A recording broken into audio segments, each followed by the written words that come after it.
السلام عليكم. الا كنتي اول مره كتفرج فيا، معاك ايوب الزيداني. النهار الاول اللي فكرت فيه انني نجي قرا هنا في ايطاليا لقيت بزاف الصعوبات. ندير ما عارفش الطريق اللي غادي نمشي منها، واش غتخرجني ولا لا. وصراحه ما لقيت حتى شي واحد يعاونني من غير الله سبحانه وتعالى. حاولت باش انني نتواصل مع بزاف الاشخاص اللي لقيتهم انهم ديجا دازوا من هذه الطريق هذه اللي بغيت ندوز منها انا، ما كانوش كيجاوبوا. وحتى اللي كان كيجاوبك ما كانش كيعطيك المعلومه اكزاكت كيف خاصك تاخذها. السبباش ما عرفناش السبباش. داكشي علاش انا غادي في هذه الطريق هذه. قلت من بعد ان شاء الله اذا سهل الله وصل داكشي اللي خاصني نوصل ليه، غندير شي حاجه باش انني غنعاون الناس اللي غادي يجيو من مورايا حتى هما غيلقاو نفس الصعوبات. والحمد لله ربي سهل، خديت الفيزا وجيت نقرا هنا في ايطاليا. وداكشي علاش قلت لكم كيف فكرت في الاول باش انني خاصني نعاون الناس اللي غادي يجيو من بعدي. باش كنحط فيديوهات في يوتيوب كنشرح البروسيدور، كنشرح البروفا شنو هي، كنشرح الجامعه كيفاش كتقيد فيها، كيفاش تقلب على البرونش.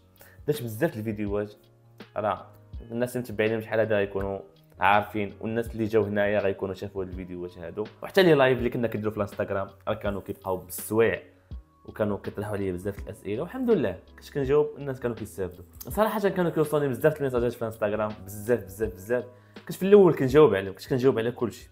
فاش يلاه كنا بدينا، حيت كانوا في الاول اسئله كانوا ميساجات قلال، مي مع الوقت داكشي بقى غادي وكيتزاد، وبديت كنلقى صعوبه كبيره باش انني نجاوب على كلشي. صراحه الناس اللي كنت جاوبتهم وبقيت جاوبتهم، او الناس اللي باقي ما وصلتش باش انني نجاوبهم، نطلب منكم مسامحه، راه ما يمكنش ليا وراه صعيب عليا. فالحمد لله مع الوقت تمكنت باش انني ناخذ الماستر في العلاقات الدوليه، وكان هذا هدف من الاهداف اللي خلوني انني نجي نقرا هنا في ايطاليا.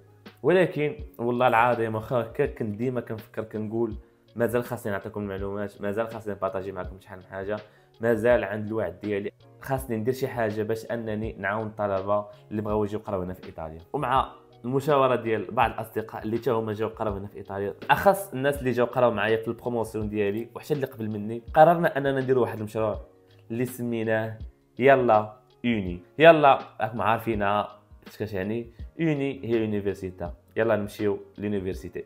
هذا المشروع هذا شنو هو؟ هذا المشروع هذا اللي قررت فيه انني نقدم لكم الدعم الاكاديمي والارشادات بشكل احترافي.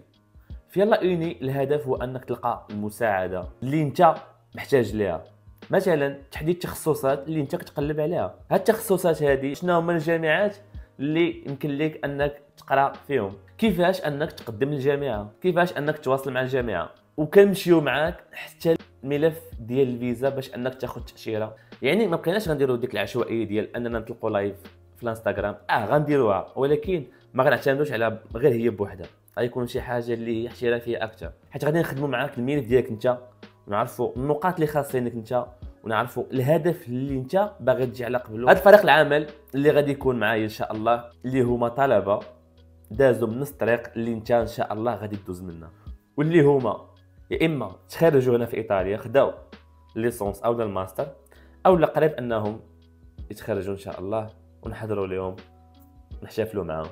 فهاد الطلبه هادو حتى هما بحالي ما لقاوش اللي يعاونهم، ما لقاش لانهم يوجههم، دازوا من الصعوبات، طاحوا ناضوا، وانت ان شاء الله اولا انت غتستافد من التجربه ديالهم هما. كل واحد فيهم عنده تجربه حيه واقعيه ماشي غير سامع، سواء في التسجيل في الجامعه، او لا ملف الحصول على الفيزا، او لا التاقلم في الحياه اليوميه. يعني حنا هنا باش نقدموا لك نصائح عمليه ماشي مجرد نظريات. الفريق ديالنا مستعد انه يجاوبكم على جميع الاسئله ديالكم ويكون معكم خطوه بخطوه من البدايه حتى للنهايه. المشروع ديال يلا هو مشروع شبابي وطموح وغادي يكبر مع الوقت ان شاء الله. الهدف ديالنا في يلا يوني باش يصبح هو المرجع الاول لجميع الطلبه اللي بغاو يقراو في الخارج، باش نكون معكم ان شاء الله خطوه بخطوه في الرحله ديالنا.